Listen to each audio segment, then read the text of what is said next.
قندیل از قلم علیزہ خانم episode 6 second last part.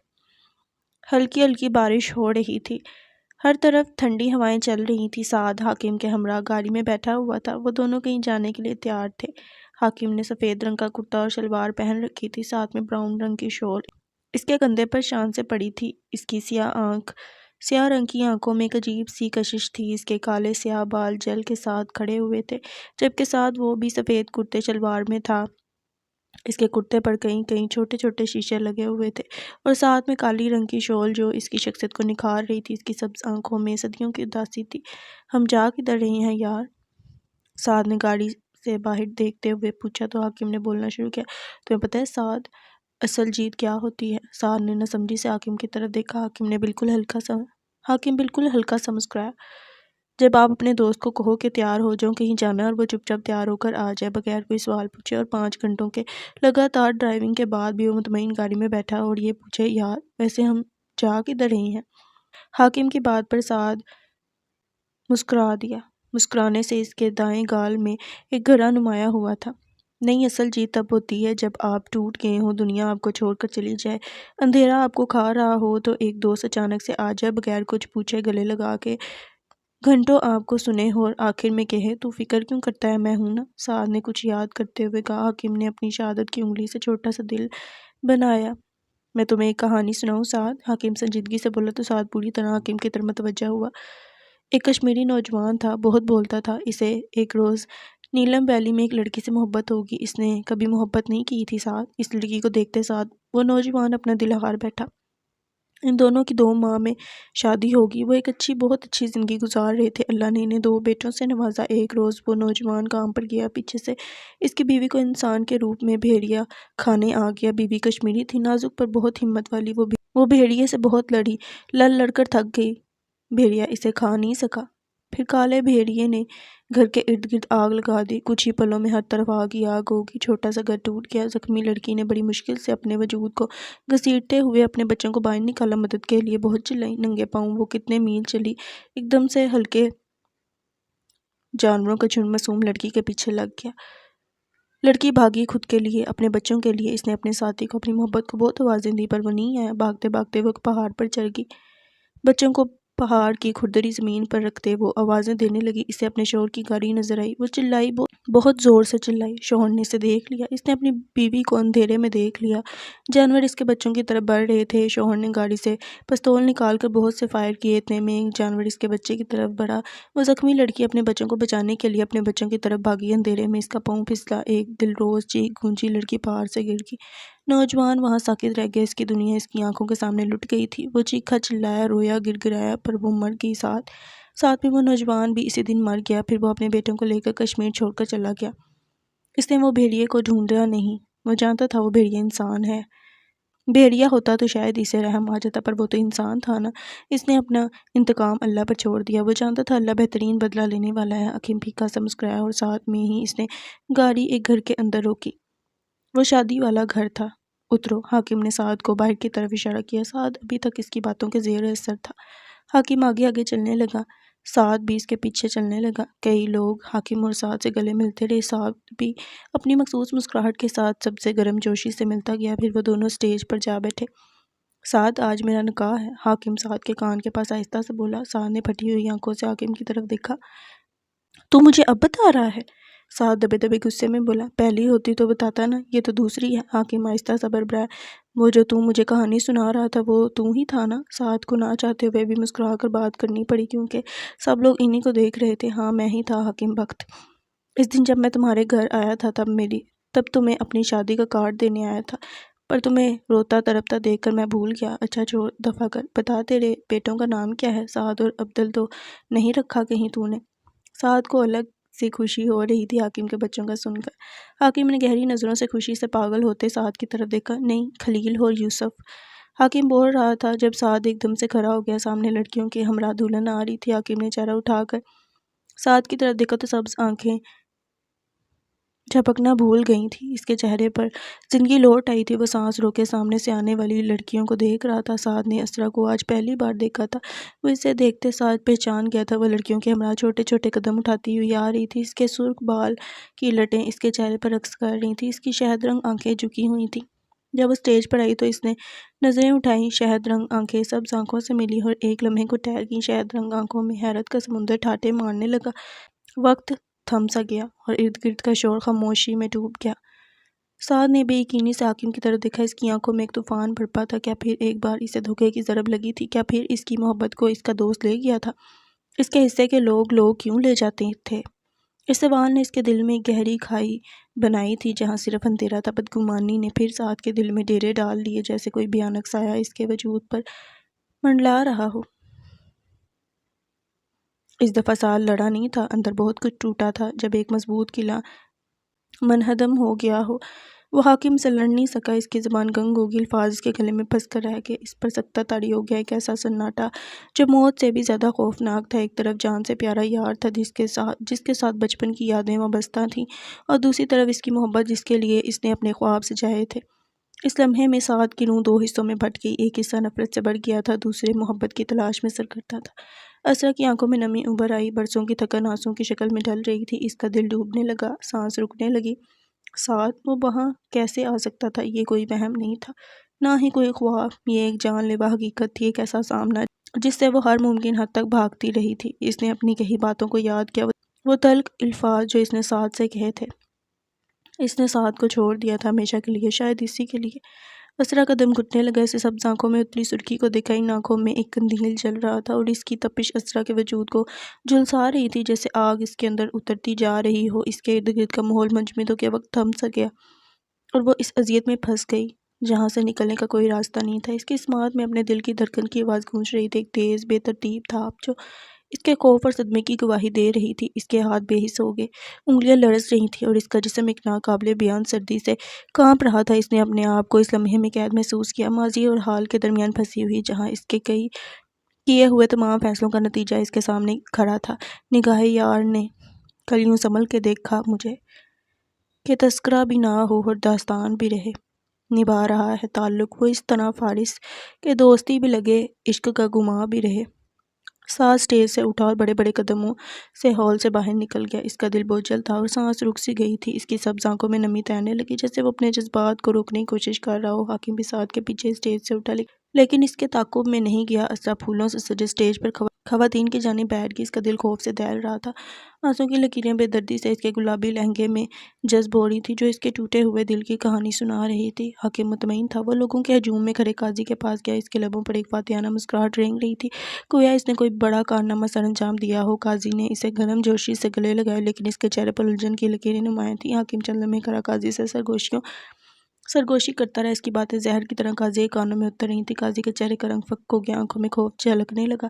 انہوں نے پریشانی سے اپنے چہرے پر آئے پسینے کو صاف کیا، ان کے ہاتھ کانپ رہے تھے۔ حاکم اپنی بات مکمل کر کے ہال سے نکل گیا۔ اس کے قدموں کی چاپ سنائی دیتی رہی۔ قاضی بس اسے دیکھ کر رہ گیا۔ اس کی آنکھوں میں بے بسی اور اذیت کا سمندر ٹھاٹھے مار رہا تھا۔ وہ جا رہا تھا، وہ ہمیشہ کے لیے جانے کے لیے ہی آیا تھا۔ حاکم جب باہر آیا تو سعد گاڑی کے پاس تنہا کھڑا تھا، اس کے کندھے جھکے ہوئے جیسے وقت کی گہری اذیت میں ڈوبے ہوئے ہوں۔ وہ گہری بے ترتیب سانس لے رہا تھا، اس کی سانسیں اس کی اندرونی بے چینی کا پتہ دے رہی تھیں۔ حاکم نے اسے دیکھا، اس کی پیشانی پر فکر کی لکیریں گہری ہوئیں اور ایک پھیکی سی مسکراہٹ اس کے ہونٹوں پر ابھری، جیسے وہ بھی اس لمحے کی سنگینی کو محسوس کر رہا ہو۔ وہ خاموشی سے سعد کے پیچھے جا کر رہا ہوا۔ اس کی موجودگی کا احساس سعد کے لیے غیر متوقع بوجھ بن گیا۔ سعد نے پلٹ کر دیکھا، اس کی آنکھوں میں گہری اداسی تھی، اور اس کی سرخ آنکھیں حاکم کی طرف اٹھیں، جو اس کی طرف دیکھ رہا تھا۔ حاکم کی سیاہ آنکھیں جو ہمیشہ ایک راز چھپائے رکھتی تھیں، آج سعد کے درد کو پڑھنے کی کوشش کر رہی تھیں۔ یاد ہے ایک روز میں نے کہا تھا کہ میں حاکم ناممکن کو ممکن کر سکتا ہوں، اور بولا تھا کہ میں ہوں نا، میں حاکم بخت تمہارے لیے ہر قربانی دے سکتا ہوں۔ عبدل صحیح کہتا تھا، سعد تو حاکم کا ہے اور حاکم سعد کا۔ حاکم بہت پیار سے بول رہا تھا، تم اپنی خوشی کی بھی قربانی دے رہے ہو۔ سعد کے گلے میں گلٹی ابھر کر مدھم ہوئی تھی۔ میری خوشی تمہاری خوشی میں ہے سعد۔ حاکم دوبدو بولا، اگر تمہیں کچھ ہو گیا حاکم، اگر یہ قربانی تمہیں بھاری پڑ گئی پھر؟ سعد کی آواز کھائی سے آئی تھی، جب کوئی قربان ہوتا ہے تبھی تو کسی کی عید ہوتی ہے۔ حاکم ذو معنی بولا۔ سعد نے آگے بڑھ کر حاکم کو گلے لگا لیا۔ اپنے بیٹوں سے کم ملا رہے ہو؟ سعد کی آواز بھیگی ہوئی تھی۔ میرے نہیں، ہمارے بیٹے، حاکم نے اسے ٹوکا تھا۔ ہاں بھائی، ہمارے بیٹوں سے کم ملا رہے ہو، سعد نے ہنستے ہوئے کہا۔ شادی سے فارغ ہو کر آ جانا اپنی محبت کے ساتھ۔ حاکم اس سے پیچھے ہٹا۔ سعد نے اس بات میں سر ہلا۔ حاکم سعد کی آنکھیں صاف کرتے ہوئے سرگوشی کرتے ہوئے بولا، سعد طریق کو دہرانے نہ دینا، اپنے سرخ قندیل کو بجھنے نہ دینا، اپنی محبت پر قائم دائم رہنا، اپنے سرخ پھول کو یہاں سے لے کر نکل جانا، یہ کشمیر کے قبض میں قید نہ ہو جانا۔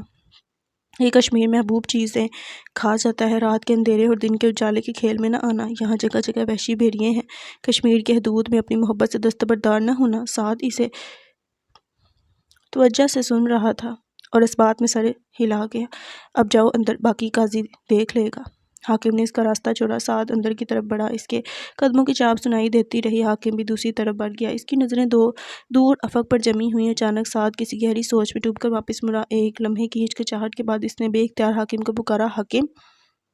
حاکم نے پلٹ کر سعد کو دیکھا اور اس کی آنکھوں میں ایک سوال تھا۔ سعد تیزی سے بھاگتا ہوا آیا، اس کے چہرے پر جذبات کا طوفان تھا۔ وہ حاکم کے گلے لگ گیا، ایک مضبوط گرفت میں، جیسے وہ اپنی تمام تر بے بسی اور شکریہ کا اظہار کر رہا ہو۔ خاموشی چھا گئی، دو روحوں کا ملاپ، ایک دوسرے کے دکھ درد کا احساس۔ فضا میں ایک عجیب سی کیفیت طاری ہوگی، جیسے وقت تھم گیا ہو اور صرف محبت اور قربت باقی رہ گئی ہو۔ مجھے کبھی چھوڑ کر مت جانا حاکم، سالگرہ مبارک ہو، تم میرے قیمتی دوست ہو، اللہ ہمیں جنت میں بھی ایک ساتھ رکھے، جہاں نہ کوئی جدائی ہوگی نہ کوئی غم، اور جہاں ملن کی خوشی ہمیشہ قائم رہے۔ ایسی جنت جو ہماری محبتوں کا مسکن ہو اور جہاں ہر لمحہ ایک نئی مسرت کا آغاز ہو۔ تمہاری زندگی میں خوشیاں ہمیشہ بارش کی طرح برستی رہیں اور ہر بوند تمہارے دل سے غم کے داغ مٹا دے۔ میں تمہیں ہمیشہ مسکراتا ہوا دیکھوں اور تمہارے چہرے پر ہمیشہ نور رہے جو تمہاری روح کو منور کرے اور تمہارے دل کو سکون بخشے۔ سعد اب حاکم سے دور ہٹا۔ ایک لمحے کو فضا میں خاموشی چھا گئی، جیسے وقت نے سانس روک لی ہو۔ حاکم پورے دل سے مسکرایا، اس کی مسکراہٹ میں ایک عجیب سی گہرائی تھی،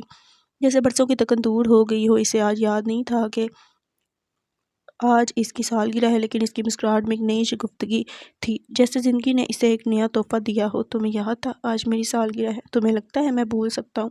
سعد نے آئی برو جھکا کر پوچھا۔ چل اب جا، بھاگ جا، نوجوان لڑکا دیکھا نہیں اور تیری فلرٹنگ سٹارٹ۔ حاکم نے سعد کو تنگ کرتے ہوئے بے نیازی سے کہا، نوجوان لڑکے کے ساتھ دو بچوں کا باپ بھی ایڈ کر۔ سعد بھی ہنستے ہوئے اندر کی طرف بڑھ گیا۔ حاکم منہ بسوڑے گاڑی میں بیٹھ گیا۔ باب نمبر 4، قندیل۔ سعد ہال میں داخل ہوا تو اس نے محسوس کیا کہ جیسے وقت تھم گیا ہو۔ فضا میں غیر متوقع تبدیلی رونما ہو چکی تھی، ہر طرف افراتفری کا عالم تھا، جس سے ہر کوئی کسی غیر متوقع واقعے کی زرد میں آ گیا ہو۔ قاضی نے سعد کی طرف اشارہ کیا، اس اشارے میں ایک گہری معنویت تھی، جیسے وہ سعد کو ایک اہم کردار ادا کرنے کا کہہ رہا تھا۔ سعد نے بڑے بڑے قدم اٹھائے، اس کے چہرے پر ایک سنجیدگی تھی اور وہ قاضی کے عقب میں جا کھڑا ہوا، گویا وہ کسی بڑے فیصلے کا انتظار کر رہا ہو۔ سیف اور قاضی سعد کو ہال کے ایک طرف لے گئے، جہاں وہ اس سے کچھ باتیں کرنا چاہتے تھے۔ ان کے چہروں پر ایک گہری فکر مندی چھائی ہوئی تھی، جیسے وہ کسی مشکل صورتحال کا سامنا کر رہے ہوں۔ بدنامی کے ڈر سے قاضی نے حاکم کی جگہ سعد کا رشتہ پیش کیا، کیونکہ وہ اس معاملے کو مزید الجھانا نہیں چاہتے تھے۔ وزیر جو کہ بلوچستان گیا ہوا تھا، اگر وہاں موجود ہوتا تو یقیناً اس معاملے میں اپنی ٹانگ ضرور اڑاتا، لیکن اس کی غیر موجودگی نے صورتحال کو کچھ اور ہی رخ دے دیا۔ سیف نے بدنامی کے خوف سے قاضی کے سامنے ہتھیار پھینک دیے، کیونکہ وہ مزید کوئی رسک نہیں لینا چاہتے تھے۔ حاکم نے نکاح کرنے سے انکار کر دیا تھا، جو کہ ایک بڑا فیصلہ تھا، لیکن اس سے سعد اور اسرا کی محبت کی جیت ہوئی اور اس کہانی کا سب سے خوبصورت پہلو تھا۔ محبت کرنا اور اسے پا لینا اتنا آسان ہوتا ہے؟ شاید۔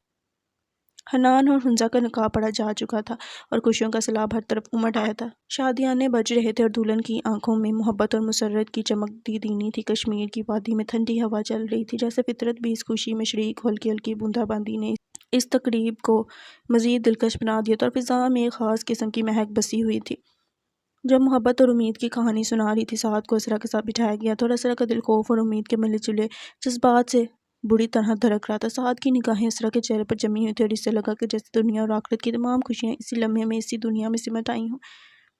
قاضی نے نکاح پڑھانا شروع کیا اور نکاح کے پاکیزہ بول فضا میں گونجنے لگے، محبت اور عہد وفا کی گواہی دیتے۔ جب قاضی نے اسرا سے رضامندی چاہی تو اس کے لبوں پر ایک ہلکی سی مسکراہٹ ابھری اور اس کی آنکھوں میں سعد کے لیے محبت کا سمندر ٹھاٹھے مار رہا تھا۔ اسرا سیف مغل کی نگاہیں سعد اورنگزیب کی طرف اٹھیں، دل کی دھڑکن تیز تھی اور ہونٹوں پر لرزش طاری تھی۔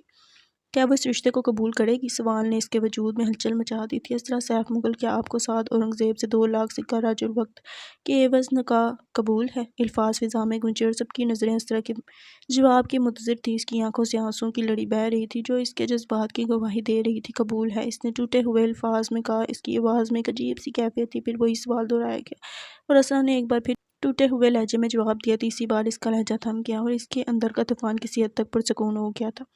اس نے ایک مضبوط لہجے میں کہا، ہاں سعد اورنگزیب اسرا مغل کو دل و جان سے قبول ہے۔ اس نے دل ہی دل میں کہا۔ پھر قاضی نے سعد کی طرف دیکھا، اس کی آنکھوں میں سوال تھا اور سعد نے اس سنجیدہ لمحے میں اپنے آپ کو سنبھالا، ایک گہری سانس لی اور پھر مضبوطی سے 3 بار جی قبول ہے کہا۔ ہر لفظ میں ایک عہد تھا، ایک مضبوط ارادہ جو اس کے دل کی گہرائیوں سے نکل رہا تھا۔ پورا بھی ہو گیا دیکھ، اگر خواب ہے کوئی، کہتے ہیں مسبب الاسباب ہے کوئی۔ خوشی کی لہریں ہر طرف دوڑ رہی تھیں، مبارکبادوں کا سلسلہ جاری تھا اور لوگ ایک دوسرے کو گلے لگا رہے تھے۔ اس ہجوم میں قاضی نے اسرا کی سر پر شفقت سے ہاتھ پھیرا اور پھر سعد کو اپنے مضبوط بازوں میں سمیٹ لیا۔ اسی لمحے خوشی کے اس ماحول میں خلل ڈالتے ہوئے ایک نوکر تیزی سے بھاگتا ہوا آیا۔ اس کے چہرے پر ایک ایسی خبر تھی جو سب کی خوشیوں کو بدل سکتی تھی، بادشاہ سلامت حنان میاں نے حاکم بابا کو قتل کر دیا۔ یہ الفاظ ایک زلزلے کی طرح فضا میں گونجے اور سعد جو قاضی کا سہارا لیے کھڑا تھا وہیں ساکت ہو گیا۔ اس کے کانوں میں جیسے پگھلا ہوا سیسا انڈیل دیا گیا اور اس کی آنکھوں کے سامنے اندھیرا چھا گیا۔ وہ بے یقینی سے قاضی سے پیچھے ہٹا، اس کے ہونٹوں سے ایک بے اختیار بھربراہٹ نکلی، حاکم وہ مر نہیں سکتا۔ گویا یہ ناممکن تھا کہ اس کے خیالات کا محور، اس کی زندگی کا سہارا اب اس دنیا میں نہ رہا ہو۔ وہ مرا تو نہیں؟ سعد کا ہاتھ بے قابو ہو گیا، اس نے ملازم کے کالر کو پکڑ لیا، اس کی گرفت اتنی مضبوط تھی کہ ملازم کا دم گھٹنے لگا۔ بولو، وہ مرا تو نہیں نا؟ سعد کی آنکھوں میں خوف، بے یقینی اور غصے کا سمندر ٹھاٹھے مار رہا تھا۔ وہ دیوانہ وار ملازم کو جھنجھوڑ رہا تھا، اس کے ہر جھٹکے کے ساتھ اس کی امیدیں ٹوٹ رہی تھیں۔ ملازم کی سیاہ آنکھیں خوف سے پھیل گئی، اس نے بمشکل سانس لیتے ہوئے جواب دیا، جناب وہ قتل ہو گیا ہے۔ اس کے لہجے میں ایک ایسی سچائی تھی جو کسی بھی انکار کو بے معنی بنا دیتی۔ وہ سیاہ آنکھوں والا پہاڑ جیسا مرد بے جان پل پر گرا پڑا ہے۔ الفاظ ایک تیز چھری کی طرح سعد کے دل میں اترے، اس کی دنیا تاریک ہو گئی اور وہ اس صدمے سے نڈھال ہو گیا تھا۔ سعد کی آواز میں بے بسی اور خوف کی ایک جھلک تھی، حاکم وہ پھر سے چلایا، حاکم وہ کیسے قتل ہو گیا؟ اس کے الفاظ جیسے تلوار کی طرح تیز تھے جو ملازم کے دل میں خوف کی ایک لہر دوڑا گئے۔ وہ ملازم کو دھکیلتا ہوا باہر کی طرف بھاگا، جیسے وقت اس کے لیے رک گیا ہو۔ قاضی بھی اپنی جگہ پر منجمد ہو کر رہ گیا، اس کی آنکھوں میں نمی اتر آئی تھی، جیسے وہ بھی اس حقیقت کو تسلیم کرنے میں نادم ہو۔ سعد کی سوچوں میں ایک ہی سوال گونج رہا تھا، حاکم نہیں مر سکتا؟ اس کا دل جانتا تھا کہ وہ حاکم سے تھا، اس کی وفاداری نے اسے اس لمحے میں اور بھی بے قرار کر دیا۔ ہر قدم کے ساتھ اس کی امیدیں ٹوٹ رہی تھیں اور وہ اس صدمے سے نڈھال ہو رہا تھا۔ یہ لمحہ اس کے لیے ایک عذاب بن چکا تھا، جیسے وقت کی قید میں وہ پھنس گیا ہو۔ حاکم کی موت کا خیال ہی اس کے لیے ناقابل برداشت تھا اور وہ جانتا تھا کہ اسے اس حقیقت کا سامنا کرنا ہے، چاہے وہ کتنی بھی دردناک کیوں نہ ہو۔ وہ پاگلوں کی طرح بھاگا، ہوا میں تیرتا ہوا ایک بے قابو طوفان۔ اچانک اس کی رفتار منجمد ہو گئی، گویا کسی نے اسے کسی پوشیدہ دوڑی سے کھینچ لیا ہو۔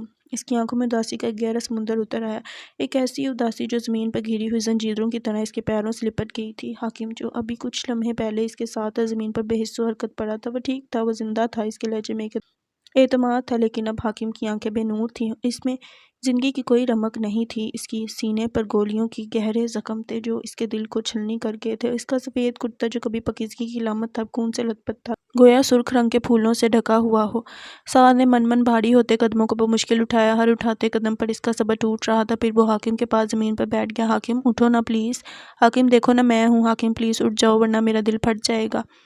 سعد نے من بھاری ہوتے قدموں کو بمشکل اٹھایا، ہر قدم پر اس کا صبر ٹوٹ رہا تھا، جیسے اس کے اندر کا ہر ریشہ درد سے چیخ رہا ہو۔ اس کے دل میں ایک طوفان بھڑپا تھا، ایک ایسی بے بسی جو اس کے وجود کو نگل رہی تھی۔ حاکم کے پاس پہنچتے ہی اس کی آنکھوں سے آنسوؤں کی ایک لکیر بہہ نکلی، جیسے اس کے اندر کا سارا غم باہر نکلنا چاہتا ہو۔ پھر وہ زمین پہ بیٹھ گیا، اس کا جسم ٹوٹا ہوا، روح زخمی۔ حاکم اٹھو نا پلیز، حاکم دیکھو نا میں ہوں، حاکم پلیز اٹھ جاؤ ورنہ میرا دل پھٹ جائے گا۔ اس کے الفاظ ایک سسکی کی طرح تھے جو ہوا میں تحلیل ہو رہے تھے، اس کی آواز میں التجا تھی، فریاد تھی، اور اس کے دل کا درد ہر لفظ میں چھپا ہوا تھا۔ وہ حاکم کے قریب سر جھکائے بیٹھا تھا، جیسے وہ اس سے خاموشی سے باتیں کر رہا ہو، اس کی بے حسی سے لڑ رہا ہو۔ اس کی آنکھوں میں موت کا سایہ منڈلا رہا تھا اور اس کے لبوں پر ایک بے بسی کی مسکراہٹ تھی۔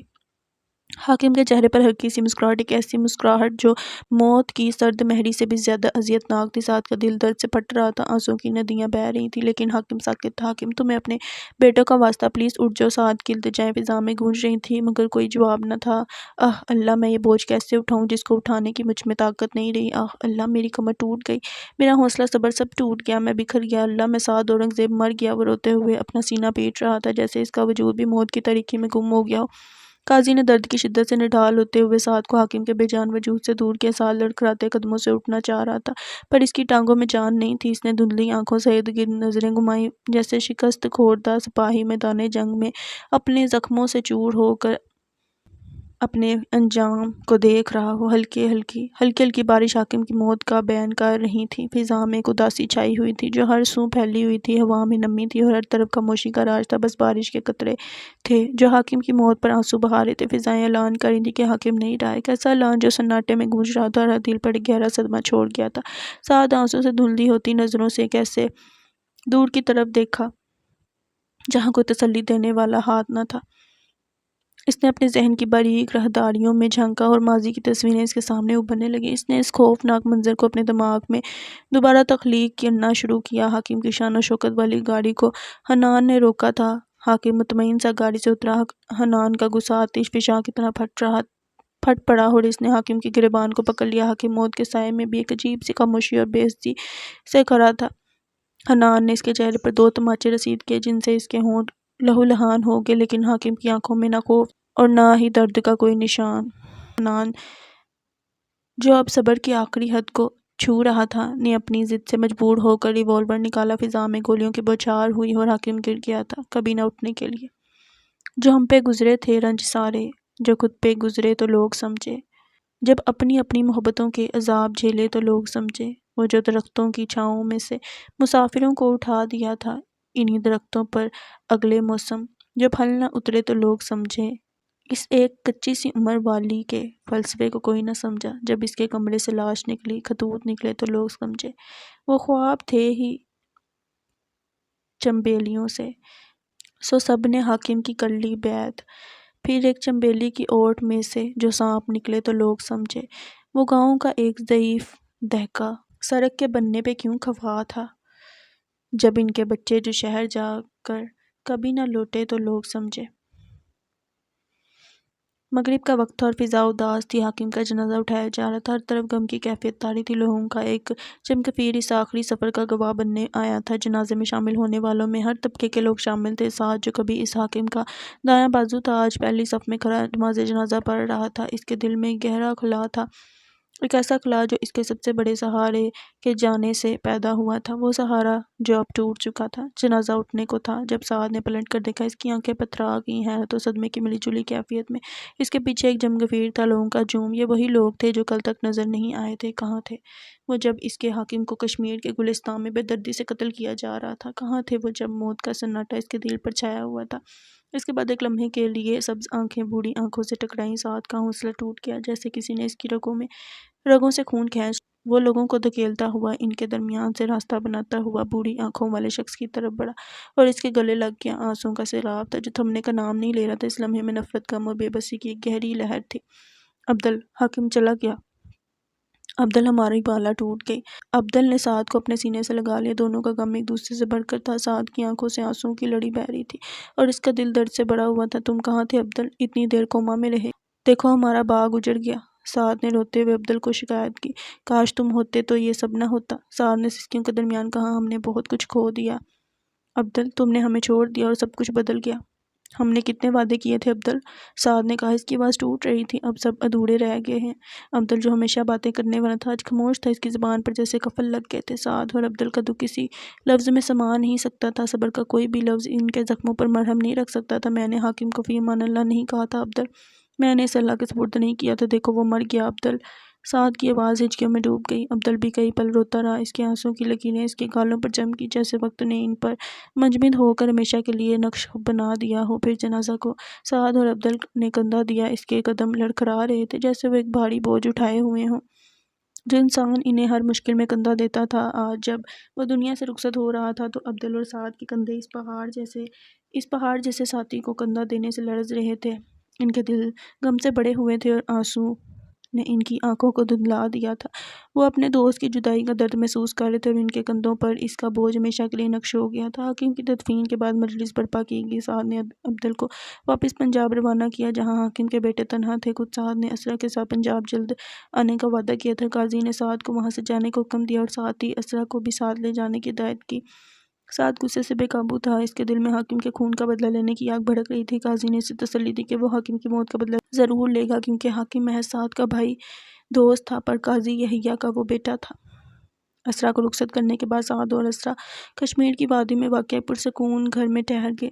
جب تک قاضی کا فیصلہ نہیں آ جاتا اسے چین نہیں آ سکتا تھا۔ وہ بے چینی سے فیصلے کا منتظر تھا۔ اس کے ذہن میں انتقام کی آگ سلگ رہی تھی اور وہ انصاف کے اصول کے لیے بےتاب تھا۔ مغل محل کے وسیع و عریض کمرے میں سناٹا چھایا ہوا تھا، گویا قیامت کا منظر تھا۔ آج تماشائی بھی خوف سے کانپ رہے تھے، ہر کسی کی سانسیں رکی ہوئی تھی۔ قاضی کا فیصلہ سنایا جانا تھا، بادشاہ کو اس پر عمل درآمد کرنا تھا۔ ہر کوئی جانتا تھا کہ خون کا بدلہ خون سے لیا جائے گا، معافی کی کوئی گنجائش نہیں تھی۔ سنگ مرمر کے فرش پر قاضی قدموں کی چاپ سنائی دی جو سناٹے میں گونج رہی تھی۔ پھر ایک لمحے بعد بادشاہ کی شان و شوکت کے ساتھ آمد ہوئی، تمام نظریں ان پر مرکوز تھیں۔ خاموشی میں گہری سانسیں سنائی دے رہی تھیں۔ قاتل حنان بھی اپنے رعب و دبدبے کے ساتھ کمرے میں داخل ہوا، موت کا خوف اس کے چہرے پر ذرا بھی نہیں تھا۔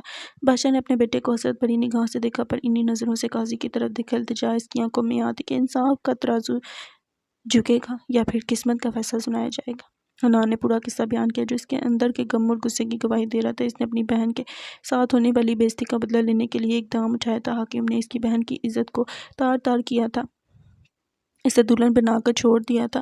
قاضی نے تمام گواہوں کی شہادتیں سنی اور پھر ایک گہری خاموشی کے بعد اپنا فیصلہ سنایا جس نے سب کو ہلا کر رکھ دیا۔ خون کا بدلہ خون سے اور جان کا بدلہ جان سے۔ حنان صاحب مغل کو پھانسی کی سزا سنائی گئی۔ بادشاہ نے بے بسی سے قاضی کی طرف دیکھا، لمحہ بھر کے لیے قاضی اور بادشاہ کی نگاہیں ملی۔ ایک دوسرے کے دلوں میں چھپے درد اور بے بسی کو محسوس کرتے ہوئے بادشاہ نے دل ہی دل میں سوچا، بادشاہ نے قاضی کا دل زخمی کیا تھا۔ قاضی نے بھی اپنے دل میں بادشاہ سے بات کرتے ہوئے کہا اور بدلے میں قاضی نے بادشاہ کا بازو کاٹ دیا۔ مغل خاندان پر مصیبتوں کا پہاڑ ٹوٹ پڑا، ہر کوئی صدمے سے نڈال تھا۔ شادی کی خوشیاں قیامت کے دن میں بدل گئیں۔ سرخ جوڑے میں ملبوس دلہن جو ابھی کچھ دیر پہلے حنان کے نکاح میں آئی تھی اب بیوہ ہونے والی تھی۔ یاروں کا یار ہمیشہ کے لیے بچھڑ گیا تھا۔ بادشاہ کا جوان شہزادہ تخت و تاج سے محروم پھانسی کے پھندے کی طرف بڑھ رہا تھا۔ آنسوؤں کی لکیریں چہروں پر نقش ہو گئیں اور سسکیوں کی گونج محل کے در و دیوار سے ٹکرانے لگی، جیسے کہ مغل خاندان کو ایک بد نظر نے گھیر لیا تھا۔ 22 مئی نے قندیل کے مسافروں کی زندگی بدل دی، ہر کسی کی تقدیر میں جلنا لکھ دیا گیا۔ المناک منظر نے سب کو غمزدہ کر دیا اور موت کا سایہ ہر طرف منڈلا رہا تھا۔ فضا میں خاموشی چھا گئی جو چیخوں اور ماتم سے بڑھی ہوئی تھی۔ زندگی کی رونقیں ماند پڑ گئیں اور ہر طرف ویرانگی کا راج تھا۔ یہ ایک پرانا لکڑی کا گھر تھا جو گھنے درخت، جو گھنے جنگل کے دلکش ماحول میں چھپا ہوا تھا۔ رمضان کے آخری عشرے کی اداس فضا جیسے خاموشی سے درد بھرا گیت گا رہی تھی جو دلوں کو چھو جاتا تھا۔ گھر کے اندر داخل ہوتے ہی شیشے کا ایک بڑا فانوس جو پرانے طرز کا تھا جھولتا دکھائی دیتا تھا، جس کی روشنی پورے گھر کو منور کر رہی تھی۔ لکڑی کی نفیس سیڑھیاں جو آہستہ آہستہ اوپر کی طرف جاتی تھی اس گھر کی دلکشی میں اضافہ کر رہی تھی، اور یہ چھوٹا سا گھر کشمیر کی خوبصورتی میں ایک انمول اضافہ تھا۔ سعد نے اسرا کا ہاتھ تھاما، لکڑی کے بنے اس پرانے گھر میں قدم رکھا جہاں خاموشی کا بسیرا تھا۔ راستے بھر ان کے درمیان ایک لفظ بھی ادا نہ ہوا تھا، گویا الفاظ کے بجائے گہری خاموشی نے ان کے درمیان فاصلہ قائم کر رکھا تھا۔ اسرا کا گلابی لہنگا جو خوشیوں کا استعارہ تھا زمین پر گھسیٹتا ہوا چل رہا تھا، جیسے اس کی ہر سلوٹ ماضی کے غموں کی داستان سنا رہی ہو۔ سعد نے اسرا کو کمرے کا راستہ دکھایا اور خود صحن میں آ گیا جہاں اس کا دل خوف سے دھڑک رہا تھا۔ اس نے اسرا کو حنان کی پھانسی کی خبر نہیں دی تھی کیونکہ وہ جانتا تھا کہ اسرا پہلے ہی قندیل کی دنیا میں بہت جل چکی ہے اور اب مزید دکھ سہنے کی سکت نہیں رکھتی تھی۔ اسرا کپڑے بدل کر جب نیچے آئی تو سعد وہاں موجود نہیں تھا۔ اس نے باہر قدم رکھا تو سعد نے پلٹ کر دیکھا، شہد رنگ آنکھیں سبز آنکھوں سے ٹکرائیں، شہد آنکھیں شرم سے جھکیں جیسے کسی گناہ کا اعتراف کر رہی ہوں۔ سعد نے اسرا کے چہرے کو غور سے دیکھا اور اس کی نگاہوں میں گہری چاہت اور بے بسی تھی۔ ہلکا میک اپ، ہونٹوں پر لگی لپسٹک اور ہلکے جامنی رنگ کے شفون کے سادہ لباس میں وہ سعد کے دل کی دنیا ہلا گئی تھی۔ اس کی موجودگی نے سعد کے اندر ایک طوفان برپا کر دیا، ایک ایسا طوفان جس میں محبت، خواہش اور خوف سبھی شامل تھے۔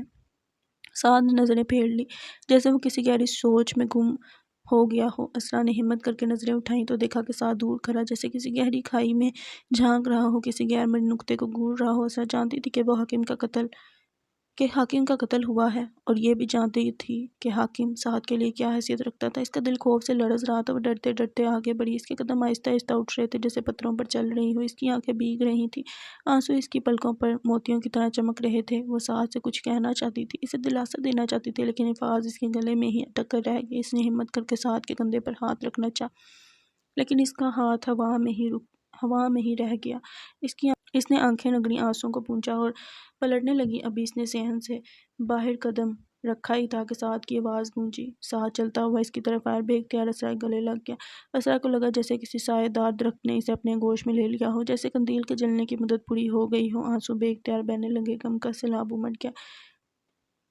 سعد نے اسے اپنے سے الگ کیا اور کہا، اسرا، اس سب میں تمہارا کوئی قصور نہیں ہے۔ سعد نے سرخ بالوں کی لٹوں کو اسرا کے کان کے پیچھے کرتے ہوئے اسے تسلی دی۔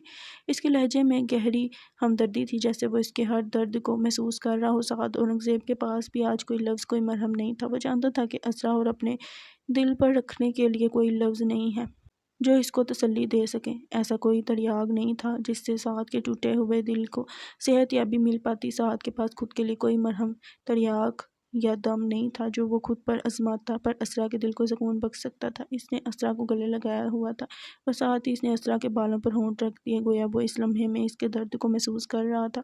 اس کا لمس اسرا کے لیے ایک خاموش تسلی تھا، ایک ایسا احساس جو الفاظ سے کہیں زیادہ گہرا تھا۔ وہ اس کے سر کو اپنے کندھے سے لگائے اس کے آنسوؤں کو محسوس کر رہا تھا جو اس کے کپڑوں کو گیلا کر رہے تھے۔ صحن میں خاموشی چھائی ہوئی تھی، صرف اس کے آنسوؤں کی آواز سنائی دے رہی تھی۔ سعد نے اسرا کو اپنے سے الگ کیا اور اس کی آنکھوں میں جھانکا۔ اس کی آنکھوں میں درد تھا لیکن ساتھ ایک مضبوطی بھی تھی۔ میں یہاں ہوں، سعد نے آہستہ سے کہا، تم اکیلی نہیں ہو۔ اس نے اسرا کا ہاتھ تھاما اور اسے اپنے سینے سے لگایا۔ اس لمحے میں ان کے درمیان الفاظ کی کوئی ضرورت نہیں تھی، صرف ایک دوسرے کا سہارا، ایک دوسرے کا درد بانٹنا ہی کافی تھا۔ حمزہ کے کانوں میں سیسا انڈیلا گیا تھا، ایک ایسی اذیت جو روح کو گھائل کر دیتی ہے۔ حنان کو پھانسی کی سزا اس کے لیے ایک نہ ختم ہونے والا عذاب بن کر گری۔ اس کی آنکھوں سے آنسوؤں کا سیلاب امڈ آئے۔ اس نے دیوانہ وار اپنا دوپٹہ فرش پر پٹکا جیسے اس کے وجود کا بوجھ ہو۔ سرخ لباس میں ملبوس دلہن کا لباس اس کی بدقسمتی پر ماتم کر رہا تھا۔ وہ چند گھنٹے پہلے ایک دلہن تھی لیکن اب بیوہ ہونے والی تھی۔ اس کے بچپن کی محبت کو تختہ دار پر لٹکانے کا فیصلہ سنایا گیا تھا۔ وہ پاگلوں کی طرح رو رہی تھی، اس کی چیخیں حال کی دیواروں سے ٹکرا رہی تھیں۔ بابا آپ کہاں ہیں؟ اس کے لبوں سے نکلنے والی فریاد میں باپ کے لیے التجا تھی، لیکن اس کا باپ وزیر کشمیر سے باہر کسی کام کے سلسلے میں گیا ہوا تھا۔ اچانک کمرے میں حنان کی شبیہ نمودار ہوئی جو اس کے دل پر ایک اور قیامت بن کر اتری تھی۔ حنزہ ساکت کھڑی تھی جیسے وقت نے اس کے گرد منجمد ہو کر ہمیشہ کے لیے اسے اپنے سائے میں قید کر لیا ہو۔ حنان اس کا تھا، صرف اسی کا، ہمیشہ کے لیے، بچپن سے۔ حنزہ حنان کے ساتھ تھی اور حنان حنزہ کے ساتھ۔ سرمئی آنکھوں والا اس کا مرد، جس کی آنکھوں میں غصہ سمندر کی طرح ڈھانٹے مارتا تھا، وہ غصہ جو اس کے اندر سلگتا تھا، آخرکار اسے پھانسی کے پھندے تک لے آیا۔ حنان اس کے قریب آیا اور اس کے قدم آہستہ آہستہ اس کی طرف بڑھ رہے تھے۔ اس کی نگاہیں حنزہ کے چہرے پر جمی ہوئی تھیں جیسے وہ اس کے ہر تاثر کو اپنے دل میں اتار لینا چاہتا ہو۔ آگے بڑھ کر اس نے حنزہ کے بالوں کو محبت سے سہلایا۔ اس کے لمس میں ایک عجب سی نرمی تھی۔ اس کی انگلیاں حنزہ کے بالوں میں الجھ گئیں جیسے وہ اسے اپنے وجود میں سمیٹ لینا چاہتا ہو۔ نووا درد کو نہ جانا، نہ ہی تشخیص مرض کی۔ اس نے جھانکا بھی تو باطن نہیں دیکھا میرا۔ حنزہ، حنان مغل، تم روتی ہوئی اچھی نہیں لگتی۔ تمہاری آنکھوں کے آنسو میرے دل پر قہر بن کر گرتے ہیں۔ دنیا کی کوئی چیز حنان مغل کو خوفزدہ نہیں کر سکتی، لیکن تمہاری یہ آنکھیں مجھے زیر کر دیتی ہیں۔ اس کے لہجے میں ایک ایسی بے بسی تھی جو حنزہ کے دل میں اترتی چلی گئی۔ تم نے کہا تھا حنزہ حنان کی ہے؟ حنزہ نے روتے ہوئے پوچھا۔ ہاں، میں نے کہا تھا حنزہ حنان کی ہے، حنان نے اعتراف کیا۔ اس کی آواز میں ایک درد تھا جو لفظوں سے زیادہ گہرا تھا۔ تم نے میرے ساتھ گھوڑے کی دوڑ لگانے کا وعدہ کیا تھا۔ حنزہ ہچکیاں لیتے ہوئے دیوانہ وار رو رہی تھی۔ اس کے آنسو اس کے گالوں پر موتیوں کی طرح چمک رہے تھے۔ ہاں، میں نے وعدہ کیا تھا، حنان بے بسی سے بولا۔ اس کی آنکھوں میں ندامت اور بے بسی کے بادل چھائے ہوئے تھے۔ تم جھوٹے ہو حنان مغل، تم نے مجھے مار دیا، تم نے حنزہ کو مار دیا، تم نے اپنی محبت کو اکیلا چھوڑ دیا، تم نے میرا نہیں سوچا۔ تم مر جاؤ گے تو بتاؤ کیا حنزہ مغل زندہ رہے گی؟ بتاؤ۔ حنزہ کا درد اس کی چیخوں میں ڈھل گیا۔ اس کی آواز میں ایک ایسی اذیت تھی جو دل کو چیر دیتی۔ تم بہت برے ہو حنان، تمہیں مرنا نہیں چاہیے، تم ظالم ہو۔ بتاؤ مجھے صبر آ جائے گا؟ بتاؤ اس خسارے پر صبر آنا جائز ہے؟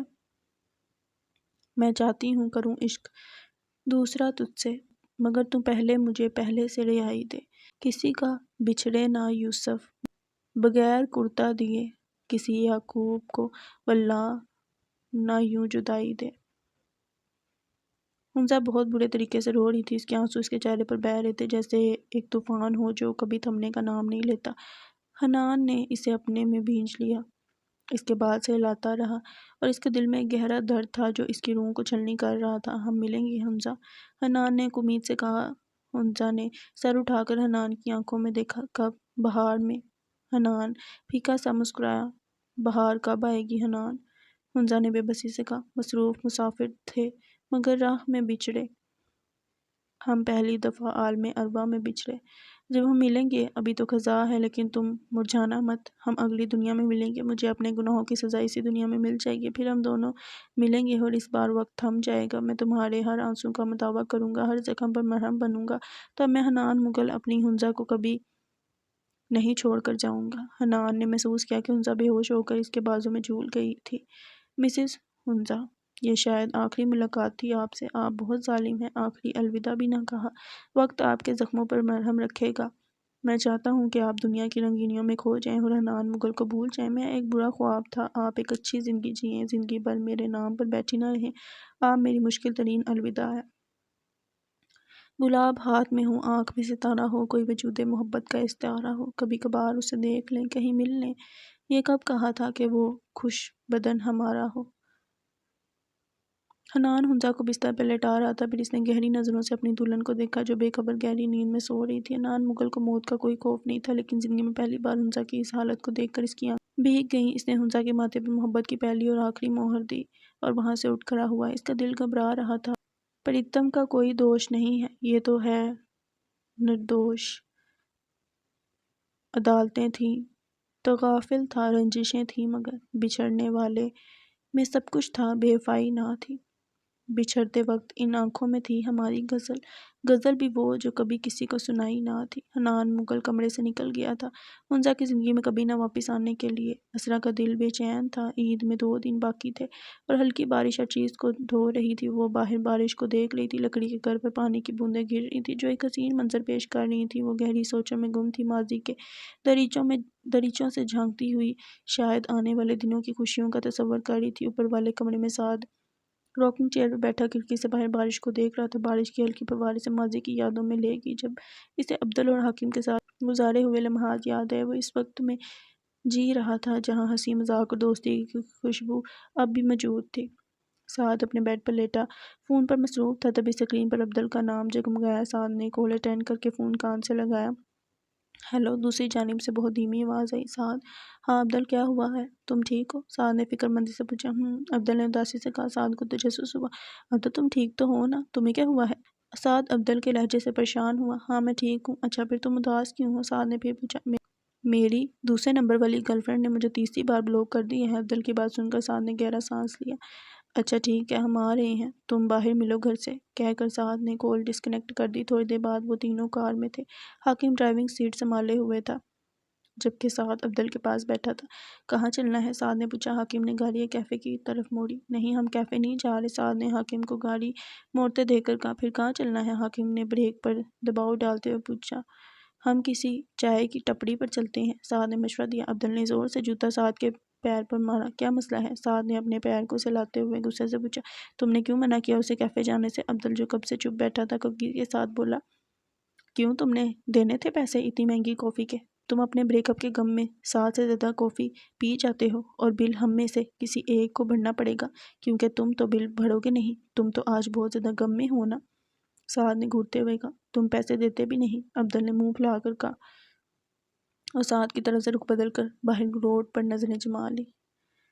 سعد گہرا سانس لیتا سیدھا ہو کر بیٹھ گیا۔ تھوڑی دیر بعد سعد چونکا کیونکہ عبدل سعد کے کان میں گھسا کچھ کہہ رہا تھا۔ پیچھے ہٹو کمینے انسان، کیا کہہ رہے ہو؟ سعد نے عبدل کو ناراضگی سے گھورتے ہوئے کہا۔ عبدل اس کی کسی خفگی کو خاطر میں نہ لاتے ہوئے واپس کان کے پاس جھک کر بولا۔ یہ حاکم کے پاس بہت پیسہ ہے۔ سعد نے عبدل کو گھورا۔ کیا بولے جا رہے ہو؟ کیا بریک اپ کا اثر تمہاری کھوپڑی پر ہوا ہے پاگل انسان؟ عبدل نے ماتھے پر ہاتھ مارا۔ ذلیل انسان، آہستہ بول۔ آنکھ سے حاکم کی طرف اشارہ کیا۔ سعد نے ناسمجھی سے عبدل کو دیکھا۔ ابھی میری بات سن۔ عبدل واپس سعد کے کان کے پاس جھک کر بولا۔ تم پیسے کی ٹینشن کیوں لیتے ہو؟ یہ حاکم کے پاس ماشاءاللہ بہت پیسہ ہے، اس نے اپنی زبان رینٹ پر دی ہوئی ہے اور اس کو بہت زیادہ رینٹ ملتا ہے، تبھی تو ہم پر دل کھول کر خرچ کرتا ہے۔ عبدل کی بات سن کر سعد نے کہکا لگایا۔ دونوں ایک دوسرے کے ہاتھ پر ہاتھ رکھ کر زور سے ہنسے۔ حاکم نے گھور کر بیک ویو مرر میں دیکھا اور خاصی زور کی آواز میں بولا۔ تم دونوں کی سرگوشیاں میرے کانوں تک بآسانی پہنچ رہی ہیں۔ سعد اور عبدل حاکم کی بات پر اپنی مسکراہٹ دباتے واپس خاموش بیٹھ گئے، لیکن حاکم جانتا تھا کہ اب عبدل کا موڈ کافی حد تک ٹھیک ہو چکا ہے، اب وہ خاموش نہیں بیٹھے گا۔ ابھی پورے 2 منٹ نہیں گزرے تھے کہ عبدل پھر سے شروع ہو چکا تھا۔ گاڑی سڑک کے کنارے بنی چائے کی ٹپری کے قریب رکی۔ وہ تینوں کار سے اترتے وہیں پاس بنے پکی سیمنٹ کی بینچ پر بیٹھ کے۔ موسم کافی خوشگوار تھا، ٹھنڈی ہوا چل رہی تھی، آس پاس بڑے بڑے درخت کے تنے اپنا سایہ کیے کھڑے تھے، ماحول کافی پرسکون تھا۔ سڑک پر کوئی ایک دو آتی جاتی گاڑیاں نظر آتی تھی۔ سعد نے پٹری پر کام کرتے کم عمر لڑکے کو اشارہ کیا، لڑکا اشارہ ملتے ہی سعد کے پاس آ گیا۔ اس نے 3 چائے کا کہتے دور کھڑے عبدل کی طرف قدم بڑھائے۔ حاکم اپنے فون میں مصروف تھا۔ کیا ہوا عبدل؟ سعد نے عبدل کے کندھے پر ہاتھ رکھتے ہوئے پوچھا۔ عبدل نے مڑ کر سعد کو دیکھا۔ یار یہاں کتنا سکون ہے، مجھے ایسی خاموش جگہ بہت پسند ہے۔ جانتا ہوں، تبھی تو حاکم کو کیفے کے بجائے یہاں آنے کا کہا۔ سعد نے محبت سے عبدل کو دیکھتے ہوئے کہا، ہاں آپ اپنی کنجوسی پر میرے خیال کا لیبل لگا دو۔ کوئی نہیں پتا تھا تمہیں کہ مجھے ایسی جگہ پسند ہے، وہ تو تم نے ابھی میری بات سن کر اپنی بات بنا لی۔ عبدل نے روٹھے پن سے کہا۔ بھونکو مت، سعد نے گھورا، تیرے والے کام میں نہیں کرتا۔ عبدل سعد کو چڑھاتے ہوئے بھاگا۔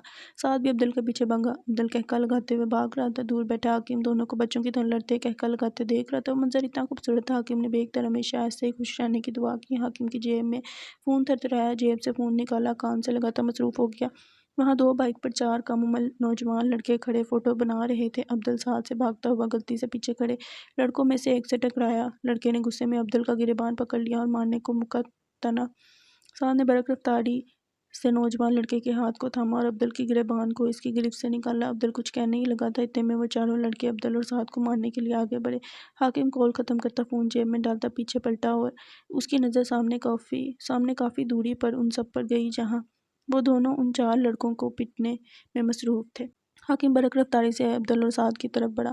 سعد اور عبدل کو ان سے الگ کیا۔ حاکم سمجھنے کی کوشش کر رہا تھا کہ ہوا کیا ہے۔ اتنے میں ان میں سے ایک نے غصے سے عبدل کو گالی دی۔ عبدل نے غصے سے اس کا گریبان پکڑا اور اس کے جبڑے پر زوردار مکہ مارا۔ وہ جا کر دور گرا۔ ان میں سے ایک نے حاکم کو مارنے کے لیے ہاتھ اٹھایا۔ سعد نے بیچ میں آتے اس کا ہاتھ ہوا میں روک لیا اور نظر اٹھا کر حاکم کو دیکھا۔ حاکم نے آنکھ سے کیری آن کا اشارہ کیا اور دور ایک درخت کے سائے تلے کھڑا ہو گیا اور مزے سے تماشا دیکھنے لگا۔ اپنی شہادت اور انگوٹھے کی انگلیوں سے دل بنانا نہیں بھولا تھا۔ عبدل بھی ایک بندے کو مارنے میں مصروف تھا۔ پورے 10 منٹ یہ سیشن چلا۔ 10 منٹ بعد وہ دونوں ہاتھ جھاڑتے ہوئے کار کی طرف بڑھ گئے۔ پیچھے وہ لڑکے زمین میں گرے کر آ رہے تھے۔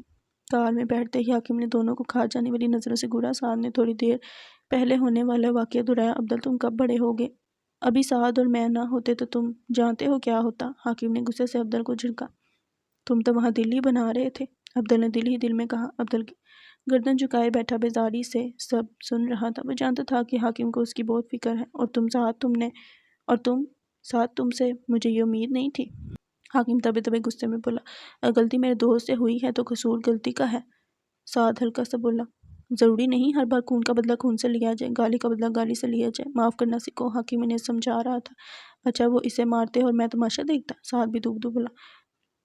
اور ساتھ میں ہاتھ سے دل بناتے؟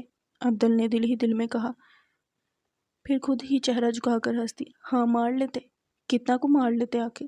حاکم نے سعد کے انداز میں ہی کہا، معاف کرنے والا بڑا ہوتا ہے، اللہ معاف کرنے والوں کو پسند کرتا ہے۔ معافی ایک تحفہ ہے جو آپ اپنے آپ کو دیتے ہیں۔ معاف کرنا کمزوری نہیں طاقت ہے۔ درگزر کرنے والا سب سے بڑا فاتحہ ہوتا ہے اور یہ چیزیں انسان کو بڑا بناتی ہیں۔ ہم چھوٹے ہی ٹھیک ہیں۔ عبدل پھر دل میں بولا، اچھا تم ہوتے تو کیا کرتے؟ مار کھا لیتے اگر وہ تمہاری جان لینے پر تلے ہوتے؟ سعد نے بحث جاری رکھی۔ ہاں میں ہاتھ اٹھانے والے کو نہیں روکا کرتا۔ میں حاکم بخت ہوں، اگر موت میرے نصیب میں اسی کے ہاتھ سے لکھی ہے تو وہ مجھے ملے گی۔ میں اس سے بھاگ نہیں سکتا، بلکہ اس کے برعکس میں سینہ تان کر اس کے سامنے کھڑے رہ کر اپنی موت کا مزہ چکھوں گا۔ سعد نے بے یقینی سے حاکم کو دیکھا۔ وہ ایسا کیوں تھا؟ اس نے دل ہی دل میں سوچا۔ یہ حاکم کب سے اتنا بولنے لگا؟ عبدل کو حیرت ہوئی۔ اس بار بھی وہ دل میں ہی بولا، کسی دن ایسے ہی مارے جاؤ گے۔ سعد بڑبڑایا۔ پھر سعد نے ڈیش بورڈ کھول کر وہاں سے فرسٹ ایڈ باکس نکالا۔ حاکم نے سعد کو دیکھا اور عبدل کی طرف اشارہ کیا کہ اس کی بھی مرہم پٹی کر دو۔ سعد نے حاکم کی بات نظر انداز کی اور باکس اٹھا کر حاکم کی گود میں رکھ دیا اور گاڑی سے باہر نکل گیا۔ حاکم نے گہرا سانس لیا۔ گاڑی کے دروازہ بند ہونے کی آواز پر عبدل نے سر اٹھا کر دیکھا۔ سعد کو گاڑی سے باہر نکلتا دیکھ کر عبدل نے حاکم کو دیکھا۔ حاکم کے چہرے پر ابھی بھی سخت تاثرات تھے۔ عبدل نے چہرے پر معصومیت طاری کرتے ہوئے اپنے ہاتھ حاکم کی طرف بڑھایا جہاں عبدل کے ہاتھ پر 1-2 زخم تھے۔ عبدل کے چہرے کی معصومیت کو دیکھتے حاکم نے ہونٹوں پر آتی مسکراہٹ کو مشکل رکھا اور پھر سے وہی سنجیدگی طاری کرتے عبدل کی مرہم پٹی کرنے میں مصروف ہو گیا۔ حاکم مرہم پٹی کر کے سب سامان واپس باکس میں ڈالنے لگا۔ عبدل جو کب سے خاموش بیٹھا حاکم کو دیکھ رہا تو ایک دم حاکم کے گلے لگ گیا۔ حاکم میں جانتا ہوں تمہیں میری فکر ہے اور تم مجھے بہت محبت کرتے ہو۔ ویسے میں نے لڑائی جان بوجھ کر نہیں کی تھی، لیکن کیا کرتا، حالات ہی ایسے ہو گئے تھے، لیکن وعدہ کرتا ہوں اب کبھی ایسے جھگڑا نہیں کروں گا۔ آئی ایم سوری حاکم۔ سو کرتا عبدل حاکم سے لگا بولے جا رہا تھا۔ اچھا ٹھیک ہے، آپ پیچھے ہٹو، یہ بات تم گلے لگے بغیر بھی کہہ سکتے تھے، حاکم نے عبدل کو پیچھے کرتے ہوئے کہا۔ اب تم غصہ تو نہیں کرو گے؟ عبدل جھٹ سے سیدھا ہوتا بولا، ہاں ٹھیک ہے نہیں ہوتا غصہ، لیکن اب ایسی کوئی حرکت نہ کرنا۔ حاکم نے عبدل کے ماتھے پر پڑے بالوں کو بگاڑتے ہوئے کہا، آئی لو یو حاکم۔ عبدل حاکم کو بولتا گاڑی سے باہر نکل گیا۔ حاکم نے گہرا سانس لیا، مسکراتا ہوا کار کا ڈور کھولتا باہر نکل گیا۔ عبدل نے کار سے نکلتے ہی سعد کو تلاش کرنے کے لیے نظریں گھمائی۔ سعد وہیں سامنے دونوں ہاتھ پشت پر باندھے کھڑا تھا۔ اوئے تم کار سے باہر کیوں نکل آئے تھے؟ تم دونوں کے رومانس میں دخل نہیں دینا چاہتا تھا، سعد نے عبدل کی طرف پلٹتے ہوئے کہا۔ سعد کی بات پر عبدل نے کہکا لگایا، تم جیلس ہو رہے ہو کہ حاکم تم سے زیادہ مجھ سے محبت کرتا ہے؟ عبدل نے بدتیسی کی نمائش کرتے ہوئے مزے سے بولا، جتنی حاکم تم سے محبت کرتا ہے اس سے زیادہ میں حاکم سے کرتا ہوں، سعد نے عبدل کو دیکھتے ہوئے جواب دیا۔ عبدل نے اپنی جیب سے مرہم پٹی نکالتے ہوئے سعد کے ہاتھ کو پکڑا اور ہاتھ کی سائڈ پر جہاں باریک اور 1 انچ لمبا کٹ لگا تھا وہاں پر لگایا، اور جیب سے دوسرا بینڈیج نکالتا سعد کے کان کے قریب لگایا جہاں ایک چھوٹا سا زخم تھا۔ میں تم سے اس سے بھی زیادہ محبت کرتا ہوں جتنی تم حاکم سے کرتے ہو، عبدل نے سعد کو گلے لگاتے ہوئے کہا۔ اچھا ٹھیک ہے، اب پیچھے ہٹو، تم یہ بات مجھے بغیر گلے لگائے بھی کہہ سکتے تھے، سعد نے ماتھے پر بل ڈالتے ہوئے کہا۔ نہیں، پھر تم اس رومانس کی حسرت دل میں لیے یہاں سے چلے جاتے جو ابھی میں اور حاکم گاڑی میں کر رہے تھے، عبدل نے ہنستے ہوئے کہا۔ ڈرامے کم لگایا کرو، عبدل کی بات پر کہکا لگاتے سعد نے کہا۔ کون سے ڈرامے لگ رہے ہیں؟ پیچھے سے آتے حاکم نے ان کی آخری بات سن کر سوال کیا۔ یہ سعد مجھ سے جیلس ہو رہا تھا، عبدل حاکم تو مجھ سے محبت ہی نہیں کرتا جتنی تم سے کرتا، عبدل نے سعد کو معصومیت سے دیکھتے ہوئے کہا۔ عبدل کے جھوٹ پر سعد نے عبدل کو گھورا، یہ جھوٹ بول رہا ہے، میں نے ایسا کچھ نہیں کہا، میں تم دونوں سے بہت محبت کرتا ہوں، حاکم نے سعد اور عبدل دونوں کو گلے لگاتے ہوئے کہا۔ تم دونوں تو میرے کرن ارجن ہو۔ حاکم کی اس مہربانی پر دونوں دل سے مسکرا دیے، ویسے بھی حاکم بہت کم اپنی محبت کا اعتراف کرتا تھا، ایسا معجزہ بہت کم دیکھنے کو ملتا تھا۔ عبدل نے دل میں سوچا، بولا کچھ نہیں، یہ بہت زیادہ رومانٹک نہیں ہو گیا؟ سعد نے دونوں کو دیکھتے ہوئے کہا۔ سعد کی بات پر تینوں نے کہکا لگایا۔ سعد اپنے خیالات کی گہرائیوں سے ایک دم باہر نکلا، کمرے میں کسی کی موجودگی کے احساس نے اسے چونکا دیا۔ اس نے نظریں گھمائی تو سرخ بالوں والی لڑکی اسرا گہری نظروں سے سعد کو دیکھ رہی تھی۔ سعد ہلکا سا مسکرایا، اس کی مسکراہٹ میں ایک خاص اپنائیت تھی۔ اسرا چھوٹے چھوٹے قدم اٹھاتی سعد کے پاس آئی اور اس کی راکنگ چیئر کو تھام کر اس کے پیروں میں بیٹھ گئی۔ سعد نے فوراً جھک کر اسے روکنا چاہا، گویا وہ اسے زمین پر بیٹھنے سے منع کر رہا ہو، لیکن اسرا نے اس کی کوئی پرواہ نہ کی اور اس کے قدموں میں بیٹھ گئی۔ سعد، تم اپنے دوستوں کو یاد کر رہے تھے؟ اسرا نے اس کی سبز آنکھوں میں جھانکتے ہوئے پوچھا۔ وہ بھولتے ہی نہیں، وہ میرا قیمتی اثاثہ تھے اور میں نے انہیں کھو دیا۔ سعد پھیکا سا مسکرایا، اس کی آنکھوں سے ایک آنسو جو کب کا آنکھ میں ٹھہرا ہوا تھا بہا تھا۔